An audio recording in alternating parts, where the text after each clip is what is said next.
Hello my dear students, कैसे हैं आप।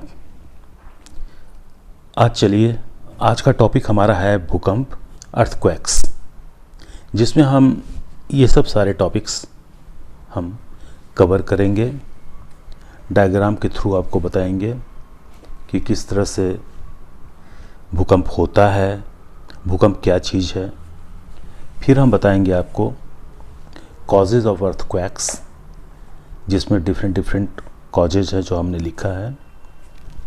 इसके अलावा भी और भी कॉजेज हैं जो हमने यहाँ तक लिखा है 9 तक।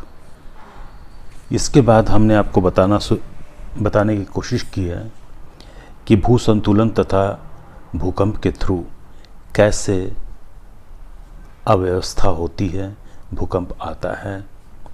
ये सब डायग्राम के थ्रू समझाने की कोशिश की है। ये डायग्राम पर भी मैं बाद में समझाऊंगा, ठीक है, जिसको इलास्टिक रिबाउंड थ्योरी भी कहते हैं। और एक टॉपिक है फिर इंटेंसिटी ऑफ अर्थक्वेक, क्या चीज़ होता है, मतलब भूकंप की तीव्रता क्या चीज़ होती है। मैग्नीट्यूड ऑफ अर्थक्वेक क्या होता है, मतलब भूकंप का परिमाण क्या होता है। भूकंप का साधारण अर्थ है भूमि का कांपना, अर्थात पृथ्वी का हिलना। होम्स के शब्दों में, आर्थर होम्स, यदि किसी तालाब के शांत जल में एक पत्थर फेंका जाए तो जल के तल पर सभी दिशाओं में तरंगे फैल जाएंगी। इसी प्रकार से जब चट्टानों में कोई आकस्मिक हलचल होती है तो उससे कंपन पैदा होता है। ये होम्स का ये है। मैक्स लेवल के शब्दों में कि भूकंप धरातल के ऊपरी भाग की वह कंपन विधि है जो कि धरातल के ऊपरी अथवा निचली चट्टानों के लचीलेपन व गुरुत्वाकर्षण की समस्थिति, मतलब कि लचीलेपन, इलास्टिसिटी व गुरुत्वाकर्षण की समस्थिति, आइसोस्टेसी में न्यून अवस्था से आरंभ होती है। सेलिसबरी महोदय ने कहा कि भूकंप की परिभाषा बहुत ही सरल शब्दों में हम दे सकते हैं। वो इस प्रकार कि भूकंप वे धरातलीय कंपन हैं जो मनुष्य से असंबंधित क्रियाओं के परिणाम स्वरूप होते हैं। तो माय डियर फ्रेंड, इतने सारे डेफिनेशंस हैं, डेफिनेशंस की तो झड़ी लगी हुई है। लेकिन अगर इसको हम कंक्लूड करें, तो कैसे कर सकते हैं। भूकंप भूपटल की कंपन अथवा लहर है जो धरातल के नीचे अथवा ऊपर चट्टानों के लचीलेपन या गुरुत्वाकर्षण की समस्थिति में क्षणिक अव्यवस्था होने पर उत्पन्न होती है। मैंने क्या किया, ये तीनों को मिलाया, 3 वर्ड को, और ये इसको कंक्लूड करने की कोशिश की। तो ये देखिए, एन स्ट्राहलर जिन्होंने जो डेफिनेशन दिया था वो उसके बिल्कुल करीब आ गया। एन स्ट्राहलर ने क्या कहा है, an earthquake is a vibration और oscillation of the surface of the earth caused by a transient disturbance of the elastic or gravitational equilibrium of the rocks at or beneath the surface। ये था N स्ट्राहलर का। भूकंप का साधारण अर्थ है भूमि का कांपना, अर्थात पृथ्वी का हिलना। हम ये मान करके अब आगे बढ़ते हैं। भूकंप मापी यंत्रों के रिकॉर्ड से पता चलता है कि विश्व में एक वर्ष की अवधि में 8,000 से 10,000 तक भूकंप आते ही हैं। इसका अर्थ यह हुआ कि हर 1 घंटे के बाद विश्व के किसी न किसी भाग में भूकंप आ जाता है।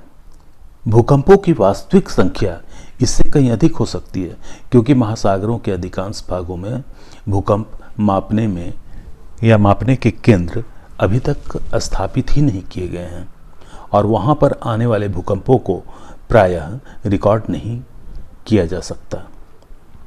विश्व के अधिकांश भूकंप भूतल से 50 से 100 किलोमीटर की गहराई पर उत्पन्न होती है।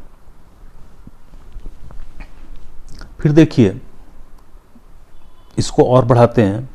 अब जैसे कि इन टॉपिक को, जैसे सिस्मोलॉजी है, शॉक है, फोकस है, एपिसेंटर है, आइसोसिस्मल लाइन है, होमोसिस्मल लाइन, जिसको हम क्रमशः प्रघात, उद्गम केंद्र या केंद्र, अधिकेंद्र, समभूकंप रेखा, सहभूकंप रेखा कहते हैं। इसको बहुत इजीली आप समझिए ऐसे कि भूकंपों का अध्ययन करने वाले विज्ञान को सिस्मोलॉजी कहते हैं। देखिए ऑब्जेक्टिव क्वेश्चन में भी ऐसे क्वेश्चंस आते रहते हैं। फिर है भूकंप के कारण जब धरातल पर कंपन होता है तो उसे प्रघात या शॉक कहते हैं। राइट? भूकंप के कारण जब धरातल पर कंपन होता है तो उसे प्रघात या शॉक कहते हैं। फिर आइए फोकस में, फोकस को समझिए। भूकंप के मूल उद्गम स्थल को उद्गम केंद्र या फोकस कहते हैं। राइट? फिर देखिए, केंद्र के ठीक ऊपर भूतल पर स्थित स्थान को भूकंप का अधिकेंद्र या एपिसेंटर कहते हैं। क्लियर? भूकंप की तीव्रता तथा इससे होने वाली हानि अधिकेंद्र पर अधिकतम होता है। अधिकेंद्र पे मतलब एपिसेंटर पे सबसे ज़्यादा होता है और इससे दूर जाने पर हानि कम हो जाती है। समान भूकंप तीव्रता वाले स्थानों को मिलाने वाली रेखा को सम भूकंप रेखा या आइसोसिस्मल लाइन कहते हैं। आपने देखा होगा कंटूर लाइन के बारे में सुना होगा। जैसे कंटूर लाइन में हम पढ़ते हैं कि समान हाइट वाले स्थान को यदि हम एक लाइन से घेर देते हैं, काल्पनिक रेखा से घेर देते हैं, तो वो कंटूर लाइन कहलाता है। उसी तरह से आपने सुना होगा आइसो हाइट के बारे में, ISOHYTE। आइसो हाइट मतलब समान वर्षा वाले क्षेत्र को मिलाने वाली एक काल्पनिक रेखा को हम क्या बोलते हैं? आइसो हाइट लाइन बोलते हैं। यहाँ आइसोसिस्मल लाइन है, मतलब कि समान प्रघात देने वाले सारे एरिया को यदि हम मिला देते हैं तो आइसोसिस्मल लाइन बनता है। क्लियर? फिर लास्ट हमारा क्या बच रहा है? होमोसिस्मल लाइन। एक समय पर पहुंचने वाली तरंगों को मिलाने वाली रेखा को समभूकंप रेखा या होमोसिस्मल लाइन कहते हैं। एक समय पर पहुंचने वाली तरंगों को मिलाने वाली रेखा को समभूकंप रेखा कहते हैं। क्लियर? अब देखिए, इनको मैंने थोड़ा सा सिंप्लीफाई किया है डायग्राम से। देखिए, ये केंद्र है, ठीक है, और ये सब सारे हैं सो आपके समुच्चय रेखाएं हैं।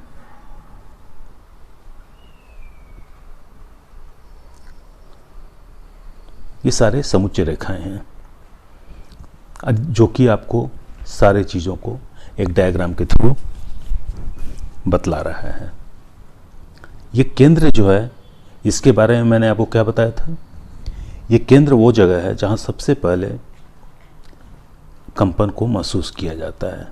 अधिकेंद्र वो स्थान है धरती पर जो सबसे ज़्यादा शॉक को प्राप्त करता है। और यदि अधिकेंद्र के चारों तरफ ये हमने लाइन जो खींची है वो क्या बतला रहा है? ये सारे एरियाज जो हैं, इसके मिड में आने वाले एरिया, इस लाइन पे आने वाले सारे एरिया में शॉकिंग जो है वो बराबर महसूस की जाती है। ठीक है, तो इसमें हमने आपको भूकंप का केंद्र बताया, अधिकेंद्र बताया। भूकंप का केंद्र कहाँ है? धरती के नीचे, और उसके ठीक ऊपर अधिकेंद्र है धरती पर, और सम भूकंप रेखाएं ये सब सारे हैं। क्लियर? तो अब ये दिमाग में बातें आती हैं कि कॉजेज ऑफ अर्थक्वेक्स क्या हो सकती है, मतलब भूकंप के कारण क्या हो सकते हैं। तो पहला हम इसको मानते हैं ज्वालामुखी विस्फोट। जब ज्वालामुखी विस्फोट होते हैं तो उनके निकटवर्ती क्षेत्रों में हलचल होती है जिसे भूकंप कहते हैं। कई बार लावा बाहर आने का प्रयास करती है, परंतु ऊपर की कड़ी सैलों के अवरोध के कारण वो बाहर नहीं आ पाती है। मतलब ऊपर की कड़ी का कहने का मतलब है यह कठोर चट्टान जिससे वो टकरा करके वो तोड़ नहीं पाती उन्हें, जिसके कारण उनको परेशानी होती है और ऊपर की चट्टानों में कंपन पैदा कर देता है। इस प्रकार ज्वालामुखी के क्षेत्रों में कई बार बिना ज्वालामुखी विस्फोट के भी भूकंप आ जाते हैं। तो पहला तो ये हो गया। दूसरा हो गया पृथ्वी का सिकुड़ना, कंप्रेस्ड होना। पृथ्वी अपने जन्म से अब तक निरंतर ठंडी होकर सिकुड़ रही है। पृथ्वी के सिकुड़ने से इसके हालांकि अब बहुत आर्टिकल्स ऐसे आ रहे हैं, अच्छे मैगजीन्स में बहुत ऐसे आर्टिकल्स आ रहे हैं जिसमें यह कह रहा है कि पृथ्वी अब धीरे धीरे गर्म हो रही है। खैर जो भी हो, रिसर्च जब तक फाइनल नहीं आता है तब तक हम किताबों को ही पढ़ेंगे या समझेंगे जो पहले से पढ़ते आ रहे हैं। तो पृथ्वी अपने जन्म से अब तक निरंतर ठंडी होकर सिकुड़ रही है। पृथ्वी के सिकुड़ने से इसके सैलों में अव्यवस्था पैदा हो जाती है, जिससे कंपन पैदा हो जाता है। बहुत छोटा सा ये पृथ्वी का सिकुड़ना। नेक्स्ट है बलन तथा भ्रंश। बलन मतलब फोल्डिंग, भ्रंश मतलब फोल्डिंग। इस पर मैंने आपको अपना अच्छा खासा वक्तव्य दिया है, एक चैप्टर आपको पढ़ाया है बलन का, उसको आप देखिएगा। तो बलन तथा भ्रंश से कैसे अर्थक्वेक होता है। तो बलन तथा भ्रंश का संबंध क्रमशः संपीड़न तथा तनाव से है, जिससे चट्टानों में हलचल होती है और भूकंप आते हैं। देखिए ना, सन 1934 के आसपास की बात है, बिहार में ज़बरदस्त भूकंप आया था। दूसरी ओर 1950 में आसाम में ज़बरदस्त भूकंप आया था। अगर 1991 की बात करें तो उत्तरकाशी का भूकंप इसी प्रकार के भूकंप थे। फिर देखिए भूसंतुलन है, इंटरेस्टिंग है भूसंतुलन। भूसंतुलन को समझाने के पहले मैं आपको एक बड़ा इंटरेस्टिंग बात बता रहा हूँ। ह्यूमन बीइंग का नेचर क्या है। अगर बेचारा कोई कुछ नहीं कर पा रहा है तो उसके शागिर्द जो हैं वो कहने लग जाते हैं कि बेटे ये काम करो, ये काम करो, ऐसे करोगे वैसे करोगे तो तुम काफ़ी हाइट छू सकते हो। वो मेहनत करने लग जाता है। जब वो मेहनत करके अपने शागिर्द के बिल्कुल क्रॉस कर जाता है, उससे भी हाइट ज़्यादा ले लेता है, उससे भी ज़्यादा प्रोग्रेस कर लेता है, तो शागिर्द हैं सो बोलते हैं कि बेटा थोड़ा अपना हेल्थ का भी ध्यान रखा करो, ये काम भी कर लो, थोड़ा वो काम भी कर लो। धीरे धीरे वो जो शागिर्द का मैंने एग्जाम्पल लिया वो धीरे धीरे उससे जेलस करता है और जेलस करके उसको फिर डुबाना चाहता है। नेचर भी लगभग वैसा ही है, वैसा ही बिहेव करता है। उसका काम क्या है, ऊंचा को काटो और गड्ढा को भरो। और ये जो प्रोसेस चलता है इसी से भूकंप आ जाता है। अब जैसे मैं आपको एग्जाम्पल में देता हूं, वो देखिए भूसंतुलन तथा भूकंप। अब देखिए पहली परिघटना क्या है, पर्वत बना।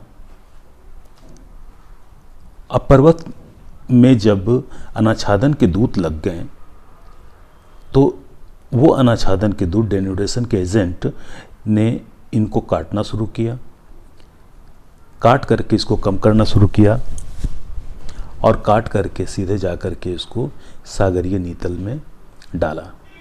सागरीय नीतल में ये डिपोजिशन स्टार्ट हुआ।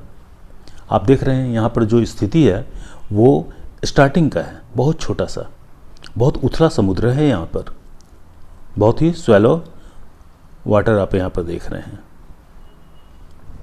अब दूसरे में देखिए,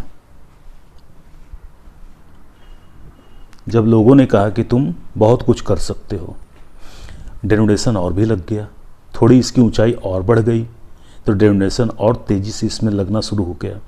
और डेनुडेशन से डस्ट एंड सिल्ट पार्टिकल्स वगैरह, बहुत सारे पार्टिकल्स वगैरह जमा हुए, देखिए कहीं पहले से ज़्यादा।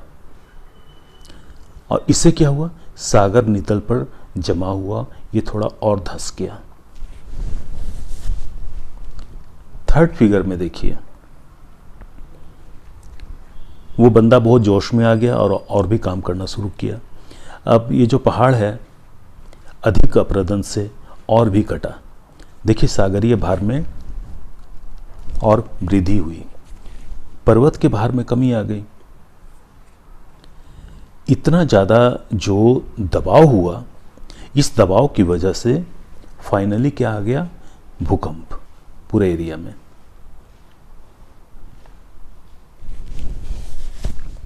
तो आइसोस्टेसिस के बारे में कहा जाता है कि isostasy simply means a mechanical stability between the upper standing parts and low lying basins on a rotating earth. लोग आश्चर्यचकित होते हैं ना कि आखिर में आइसोस्टेसी क्या यही प्रक्रिया है जो कि अर्थ को संतुलन में रखे हुए है। तो बड़ा आश्चर्य लगता है कि इस तरह के कार्य पृथ्वी पर होते रहते हैं और वही पृथ्वी को संतुलन में रखते हैं। तो ये था हमारा प्लेट विवर्तनिकी तथा भूकंप, ये 6th। तो इसको थोड़ा सा आप थ्योरी भी आप इसको सुन लीजिए, आम बोलचाल की भाषा में मैंने आपको समझा दिया है। देखिए विद्वानों का विचार है कि पृथ्वी का ऊपरी सियाल जो है वो हल्का है। सियाल का मतलब क्या होता है, SIAL। तीनों लेयर आप जान रहे हैं, सियाल, सीमा एंड नीफे। सियाल का मतलब SIAL, ठीक है। SI मतलब सिलिकॉन, AL मतलब एल्यूमिनियम। तो SI मतलब सिलिकॉन, सिलिकॉन 14, 28 इसका हो गया आपका एटॉमिक वेट, और AL फॉर एल्यूमिनियम 13, 26 इसका आपका एटॉमिक वेट। तो ये इसका जो एटॉमिक वेट जानिएगा तो सियाल सीमा और नीफे से कहीं बहुत कम है। ऊपरी हल्की चट्टानों ने ऊंचा नीचा होकर संतुलन की व्यवस्था बना ली है, परंतु जब अपरदन द्वारा उच्च प्रदेशों में निक्षेपित होता है तो यह संतुलन बिगड़ जाता है। जब चट्टानें इस संतुलन को बनाए रखने का प्रयास करती है तो इसमें कंपन उत्पन्न हो जाता है और भूकंप आ जाता है। लाहौर में जो इस तरह का 1949 में हुआ था, इस तरह के भूकंप ही आए थे। भू संतुलन तथा भूकंप। अब नेक्स्ट टॉपिक है हमारा प्रत्यास्थ, सॉरी पेज का थोड़ा उल्टा पुल्टा हो गया। 4th पॉइंट हमारा था भू संतुलन, जिस पर मैंने अभी बोला। और फिर नेक्स्ट है प्रत्यास्थ प्रतिक्षेप सिद्धांत। प्रत्यास्थ प्रतिक्षेप सिद्धांत, पॉइंट नंबर 5। तो प्रत्यास्थ प्रतिक्षेप सिद्धांत में क्या है, एक बार ध्यान से फिगर को बस देख लीजिए कि आखिर में कैसा लग रहा है, कैसा बना है ये, ठीक है। अब इनको हम समझते हैं। तो देखिए प्रत्यास्थ प्रतिक्षेप सिद्धांत, तो भूपटल भ्रंश पर ही आधारित वैज्ञानिक रीड HF रीड ने भूकंप के कारणों के संबंध में अपने प्रत्यास्थ पुनश्चलन सिद्धांत मतलब इलास्टिक रिबाउंड थ्योरी का प्रतिपादन किया है। उसके अनुसार चट्टानें जो हैं रबर की तरह लचीली होती हैं तथा खींची जाने पर ये बढ़ती हैं, परंतु चट्टानों का यह तनाव अथवा खिंचाव शीघ्र नहीं होता है वरन धीरे धीरे संपन्न होता है। जब चट्टान में खिंचाव की क्रिया प्रारंभ हो जाती है तो लचीली या प्रत्यास्थ चट्टानों में तनाव होने लगता है, अर्थात सन्ने सन्ने चट्टानें बढ़ने लगती हैं। यह खिंचाव एवं तनाव तब तक बढ़ता रहता है जब तक कि यह लचीली सैल की सहन शक्ति से कम होती है, परंतु प्रत्येक चट्टान में एक ऐसी सीमा होती है जिसके बाद चट्टानें और तनाव को सहन नहीं कर सकती हैं। परिणाम स्वरूप चट्टान की सहन शक्ति से अधिक खिंचाव होने पर चट्टान रबर की तरह टूट जाती है। जिस प्रकार रबर का टुकड़ा अधिक खींचने से टूट जाता है तथा शीघ्रता से अपने स्थान पर आने लगता है, उसी प्रकार विखंडित चट्टान शीघ्रता से अपना स्थान ग्रहण करना चाहती है। इस प्रकार चट्टान के अचानक टूटने तथा विखंडित भाग द्वारा शीघ्रता से अपने स्थान को ग्रहण करने की प्रवृत्ति से पृथ्वी में जोरों से कंपन हो जाती है तथा भूकंप का अनुभव किया जाता है। ठीक है। अब देखिए महाद्वीपीय भारत में प्रायद्वीपीय भारत का एग्जाम्पल इसमें ले सकते हैं हम कि प्रायद्वीपीय भारत में डेकान ट्रैप के नीचे भ्रंशन के कारण भूकंपीय घटनाओं की आवृत्ति मतलब फ्रीक्वेंसी में वृद्धि हुई है। इस संकल्पना का प्रतिपादन नेशनल जियोलॉजिकल रिसर्च इंस्टीट्यूट के 2 वैज्ञानिक एन कृष्ण ब्रह्मण तथा जनार्दन जी नियोगी ने किया है। इनके अनुसार भत्सा बांध तथा कोयना बांध के पास भूकंप की घटनाएं भ्रंश घाटी या कमजोर स्थलीय क्षेत्र के कारण हुई हैं तथा हो रही हैं। देखिए इसमें जैसा मैंने कहा ये चट्टान है,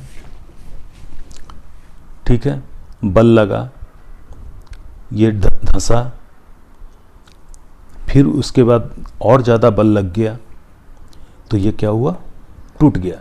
लेकिन टूट करके ये वापस अपनी जगह को हासिल करने की कोशिश करता है और ये क्रिया चलती रहती है और क्रिया चलने की वजह से भूकंप आता रहता है। जलीय भार, जलीय भार कैसे भूकंप लाने में मदद करता है? देखिए नदियों पर बांध बनाकर बड़े बड़े जलाशयों का निर्माण किया जाता है। जब जलाशयों में जल की मात्रा आवश्यकता से अधिक हो जाती है तो चट्टानों पर जल का दबाव बढ़ जाता है। इससे जलाशयों की तली के नीचे स्थित चट्टानों में परिवर्तन होने लगता है। जब यह परिवर्तन आकस्मिक होता है तो भूकंप आता है। भारत में देखिए कोयना जो क्षेत्र है वो तो भाई एकदम बिल्कुल भूकंप बराबर आता ही रहता है। भारत में कोयना भूकंप के अनेक कारणों में से एक कारण कोयना बांध द्वारा जल भंडार से उत्पन्न अव्यवस्था को ही माना जाता है। 11 दिसंबर 1967 को ये भूकंप आया था। फिर है कृत्रिम भूकंप। ये भूकंप मनुष्य के कार्यकलाप द्वारा आते हैं। उदाहरणतः बम के धमाके से, रेलों के चलने से, कारखानों में भारी मशीनों के चलने से ही पृथ्वी में कंपन आता है। बहुत सारे और भी कारण हैं। अब जैसे और भी कारण में अगर हम जाते हैं तो मैं फटाफट आपको बता देता हूँ। आप सबको जानते हैं, बस आपको इसलिए बताया जा रहा है कि आप इसको बड़े आराम से सजा कर लिख सकें। देखिए सागर तटीय भागों पर सागरीय लहरों के कटाव के कारण जब महाद्वीप का तटीय भाग टूटकर सागर में गिरता है तो समीपवर्ती भागों में साधारण प्रकार के कंपन का अनुभव किया जाता है। कभी कभी किनारों का टूटना अचानक ही संपन्न हो जाता है और कंपन महसूस किया जाता है। एक साधारण सा भूकंप महसूस किया जाता है। फिर है प्रचंड सागरीय भूकंप द्वारा जब वेगवती सुनामी लहरें उत्पन्न होती हैं तो उनके तट से टकराने पर आसपास के भागों में भूकंप आ जाता है। कभी कभी साधारण प्रकार की वेगवती लहरों के टकराने से भी कंपन होती हैं। फिर है चूने के चट्टानों वाले प्रदेश में कंदराओं की छत, जब मतलब स्टेलेक्टाइट की बात कर रहे हैं तो चूने के चट्टानों वाले प्रदेश में कंदराओं की छत जब टूटकर नीचे गिरती है तो साधारण प्रकार के भूकंप अनुभव किए जाते हैं। लोइस मिट्टी वाले क्षेत्रों में मिट्टी के ढेर के खिसकने से कंपन पैदा हो जाती है। और ये लोइस मिट्टी हम आपको पिछले चैप्टर में भी पढ़ाए थे। ये लोइस मिट्टी की जब बात आती है, पीले रंग की मिट्टी लोइस मिट्टी की बात आती है तो मंगोलिया का साउदर्न पार्ट, चाइना का नॉर्दर्न पार्ट के बारे में आपका एक चित्र बनना चाहिए दिमाग में। चीन में इस तरह के भूकंप प्रायः आए दिन आया करते हैं। फिर है अपक्षय की क्रियाओं से प्रभावित होकर पहाड़ी भागों में कमजोर बड़े बड़े शिलाखंड जब टूटकर नीचे की तरफ तेजी से गिरते हैं तो भूकंप का अनुभव किया जाता है। ठीक है।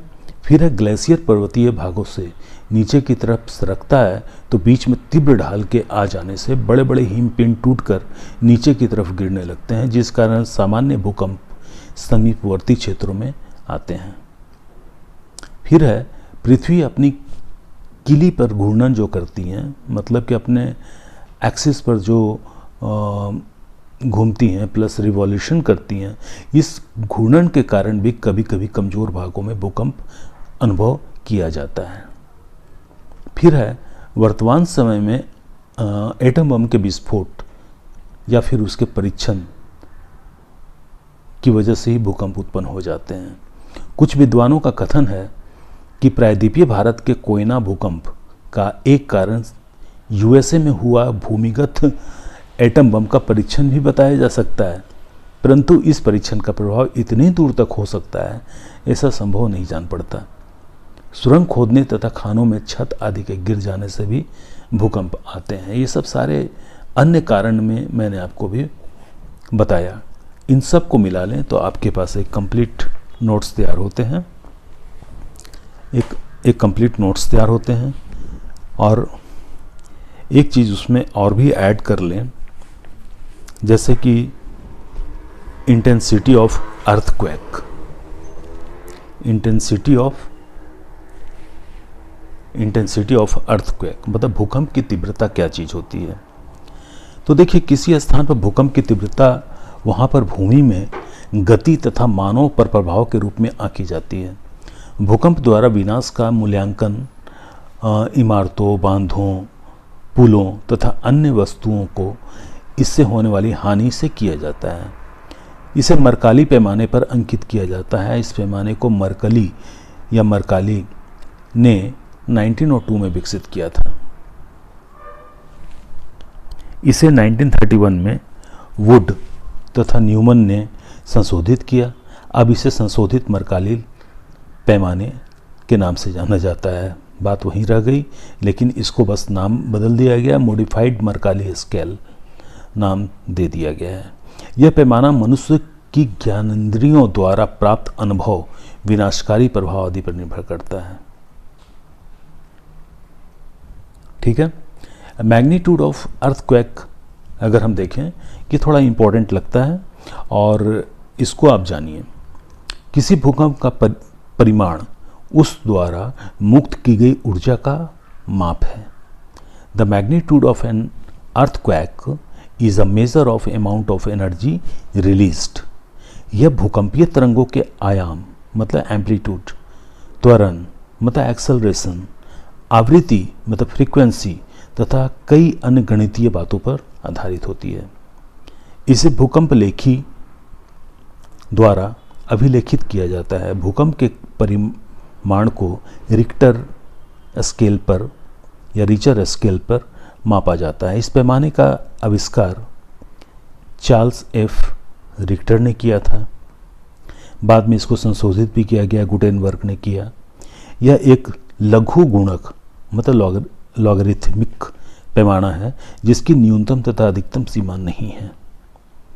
रिक्टर पैमाने पर अभी तक 8.9 गहनता तक के भूकंप आ चुके हैं। 8.9 साहब, 8.9। इस पैमाने पर 2 गहनता का भूकंप मानव द्वारा महसूस किया जाने वाला सबसे कमज़ोर भूकंप होता है। लघु गुणक मतलब लॉगरिथमिक पैमाने होने के कारण प्रत्येक भूकंपीय तरंग के आयाम मतलब एम्पलीट्यूड में 10 गुना वृद्धि प्रदर्शित करता है। अब देखिए, आगे जो मैं बताने वाला हूँ थोड़ा सा इंटरेस्टिंग है, आपके लिए लाया हूँ। अर्थात रिक्टर पैमाने पर 4 गहनता के भूकंप द्वारा भूमि में कंपन 3 गहनता वाले भूकंप से 100 गुना अधिक होता है। 8 अंकों वाले भूकंप से भूमि का कंपन 1 अंक वाले भूकंप से 10 लाख गुना अधिक होता है। सोचिए, भूकंप की ऊर्जा में और भी अधिक वृद्धि होती है। रिक्टर पैमाने पर 3 अंक वाले भूकंप द्वारा मुक्त की गई ऊर्जा 2 अंकों वाले भूकंप से 31 गुना अधिक तथा 1 अंक वाले भूकंप से 992 गुना अधिक होती है। ठीक है दोस्तों, तो चलिए आप इनको एक बार बार सुनिए, अपने दोस्तों से के साथ डिस्कस कीजिए। इतना आसान भी नहीं है इनको याद करना, और याद करने का सबसे अच्छा तरीका क्या है, अपने दोस्तों के साथ जम के डिस्कशन कीजिए, ग्रुप डिस्कशन कीजिए, अपने दोस्तों का इंटरव्यू लीजिए, अपने दोस्तों को प्रेरित कीजिए कि वो आपका इंटरव्यू लें। चलिए, best of luck, thank you very much.